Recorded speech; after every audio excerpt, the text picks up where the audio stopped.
అనిపిస్తుంది. అంటే మాధురిని నామినేషన్ దమ్ము హౌస్ మేట్స్ ఎవరికి లేదంటావా? అన్న డిఫెండ్ చేసుకోవాలన్నా కూడా ఆలోచిస్తారన్న. తనకి కరెక్ట్గా నవనన్నా డిపెండ్ చేసుకున్న వ్యక్తి ఎవరు అంటే ఒక శ్రీజ ఉండే, తను బయటకు వెళ్ళిపోయింది. మాస్మెన్ ఉండే, తను బయటకు వెళ్ళిపోయాడు. కానీ డీ కొట్టాలంటే అవతల వ్యక్తికి కూడా అంత దమ్ము ఉండాలి కదా. ఇతర వ్యక్తి అయితే నాకైతే కనిపిస్తలేదు. కాబట్టి మేబీ వాళ్ళు తన టచ్ చేసే కూడా అవకాశం లేదంటే కనిపిస్తుంది. తనుజ ఢీ కొట్టే ఛాన్స్ ఉందా దువ్వాల మాధురిని?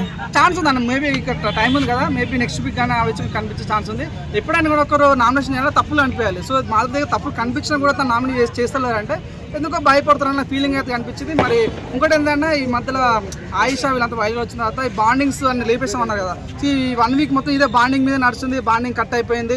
చాలా మంది వాళ్ళు ఈవెన్ మనం ఎప్పుడు ఎక్స్పెక్ట్ చేయలేదు తనుజ ఇమ్మానియల్ నామినేట్ చేయరా అనుకున్నాము. కానీ ఇమ్మానియలే తనుజ నామినేట్ కళ్యాణ్ చేయమని చెప్పడం ద్వారా ఇవన్నీ కూడా అసలు ఎక్స్పెక్ట్ చేయలేదు. బిగ్ బాస్ అంటే ట్విస్ట్లో కేర్ ఆఫ్ అడ్రస్ కదా, అట్లా అనిపించింది అన్నమాట. అంటే ఇమాన్యుల్ తనుజ గొడవలో ఎవరు కరెక్ట్ అంటావు?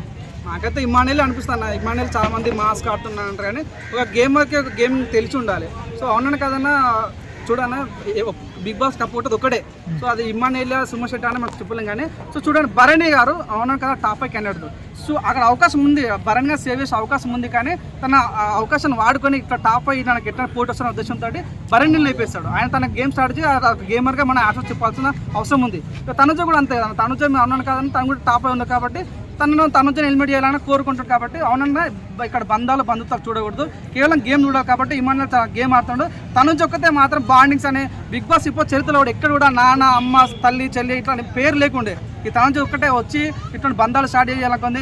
నిన్న రమ్య మోక్ష కూడా చెప్పింది, ఎందుకు నువ్వు అట్లా బంధాలు పెడుతున్నావు, నీ వల్ల ఒక వ్యక్తి బయటికి వెళ్ళిపోయినా అంటే అది స్ట్రాటజీ అని చెప్పేసి క్లియర్ చెప్పేసింది తనుజ కూడా. సో నిజంగా చూడండి, ఇందులోనేమో ఇమ్మాన్యుల్తో క్లోజ్ ఉంది.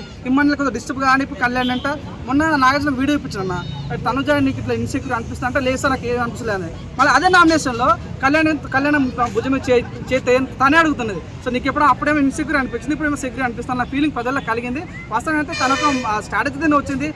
చూడండి ఆయుష వచ్చిన తర్వాత తన గ్రాఫ్ పడిపోయింది. అప్పుడేంటంటే మరి అందంగా ఉంది, చాలా మంచి గేమ్ ఆడుతుంది, ఒక లవ్ స్టోరీ నడుస్తుంది అనుకున్నాను. కానీ ఒకసారి ఆయుష రాగానే ఆ అందం కూడా పనికిరాదేమో ఫీలింగ్ అనిపించి ఇక ఈరోజు లైవ్ ఎగ్జాంపుల్ అన్న, ఈరోజు రాము రాథోడ్ అన్న వ్యక్తి ఒక గ్రూప్ డిస్కషన్ జరిగితే తన మధ్యలో ఎంట్రీ అయ్యాడు. తను రాయడానికి కామన్ సెన్స్ ఉందా, నీకు బుద్ధి ఉందా అంటలకే కానీ చిన్నడో పెద్దలు పక్కన పెట్టేసాయి, తన గేమ్ ఆడుతుంది పక్కన పెట్టేసాయి. కనుక కంటెంట్ రెస్పెక్ట్ చేయాలి కదా. పిచ్చోడు వాను అనే పదాలు వాడటం నాకు నచ్చలేదు. తన గ్రాఫ్ ఒక్క దెబ్బ పడిపోయింది. ఇటువంటి పదాలు ఇప్పటివరకు ఇమ్మాన్యుల్ వాడలేదు కాబట్టి అది ఇమ్మాన్యుల్ ప్లస్ అయ్యే ఛాన్స్ ఉంది అనిపిస్తుంది.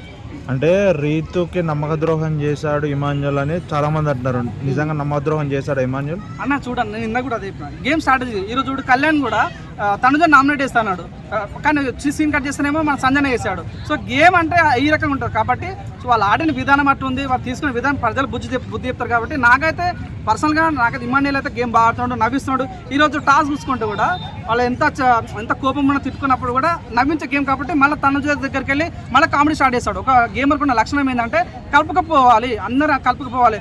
తను నిన్న ఫీల్ అయింది, తను చెప్పేవరకు ఆ బాధ నుంచి బయటకు రావటం ఇంకా ఏడుస్తూనే ఉన్నది. అట్లా వద్దు, అసలు ఒకరోజు నీకు గేమ్ అనిపిస్తే అక్కడే వదిలేసారు. కానీ దాన్ని పర్సనల్ తీసుకొని రావడం అనేది బాగాలేదు. తనుజ అయితే తన ఏమంటారు కదా పద్ధతి మార్చుకుంటూ బాగుంటుంది ఫీలింగ్ అన్నమాట. అంటే మాధురితో ఉండడము తనుజ ఫేక్గా ఉంటుంది, భయపడి మాట్లాడలేక తనుజతో పోటీపడి మాట్లాడలేక తనతో కొలాబరేట్ అయింది అంటున్నారు, కరెక్టేనా? ఇదైతే వాస్తవం అన్న. ఎందుకంటే మేము అనుకున్న మాధురి ఈసారి నామినేట్ కావాల్సింది. ఐపరాధి చెప్పిండు, మన నాగార్జున వీడియోస్ చెప్పిండు, మాధురిని మాడతీరు మార్చుకోమని చెప్పారు. తనుజతో చాలా క్లోజ్ ఉంటుంది మన మాధురి అయినా సరే తనుజ అయినా సరే. సో అప్పుడు అవునాను కదా, తనుజ దగ్గర ఫైటింగ్ స్పిరిట్ ఉంది, మంచి మాట్లాడే దమ్ము ఉంది తనకు. సో ఇట్లాంటి వ్యక్తి కూడా తప్పులు కప్పిపుచ్చుకునే ప్రయత్నం చేసినప్పుడు అరే ఎందుకు ఇలా మీతో కలిసిపోకుండా ఒక వ్యక్తి స్ట్రాంగ్ కంటెంట్ ఉండరు అనుకో, మనం ఢీ కొట్టాలి ఏం చేయాలంటే ఒకటి అంత పోరాటం అని చేయాలి, లేకపోతే అంత ఫ్రెండ్షిప్ అని చేసుకోవాలి.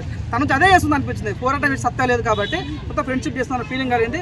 ఒకవేళ ఫ్యూచర్లో తనుజ వర్సెస్ మాధురి జరిగితే మాత్రం ఆ తగ్గపర్ ఫైట్ చూడాలని నాకు కూడా చాలా ఈగర్లో వెయిట్ చేస్తున్నా. సో ఇప్పటికైనా తనుజ గారు దయచేసి గేమ్ మార్చుకోండి. మీకైతే ఫ్యాన్ బేస్ పడిపోయింది.